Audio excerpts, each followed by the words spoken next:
দাবি মেনে নেয় আবারও কাজে ফিরেছেন ব্রিটিশ আমেরিকান টোবাকোর কুষ্টিয়ার লেচুয়া লিফ রিজিয়নের শ্রমিকরা। শনিবার সকাল ৬টার সময় ৫৪ জন ক্লার্ক ঘণ্টাব্যাপী কর্মবিরতি দিয়ে চেওয়া লিফ রিজিয়নের গেটের সামনে অবস্থান নেয়। এ সময় শ্রমিকরা কর্মবিরতি দিয়ে বেতন কাঠামোর দাবি করেন। তারা বলেন শ্রম দেওয়ার পরও ন্যায্য মজুরি পান না, চাকরির নিশ্চয়তা নেই, ওভারটাইমের টাকাও শ্রম অনুযায়ী পান না।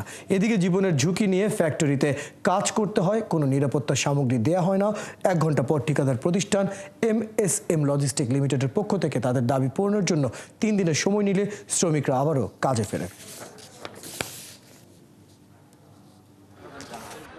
৬ সালের যে বেতন কাঠামো ছিল সেই বেতন কাঠামো ২৪ সালে নিয়ে ফেলছে। আমাদের সর্বনিম্ন ১০,০০০ টাকা পড়ছে। এই পক্ষে থেকে আমরা সবাই কর্মবিরতি করছে। এই যে দাবি না মানা পর্যন্ত আমরা কর্ম ফেরত যাব না। আমি ওই দাবি করে এসেছি যে আমার শিল্প খাতে কোনো মিনিমাম ওয়েজেস গভর্নমেন্টে নাই। যদি মিনিমাম ওয়েজ গভর্নমেন্টে নির্ধারণ করে দিত তাহলে আমি কোম্পানিকে ওর নিচে কোনোদিনও নামতে দিতাম না। আমি দিতাম না। যদি আমি না পারতাম আমি কাজ ছেড়ে চলে যেতাম। আমি তো অসম্মানিত হব না।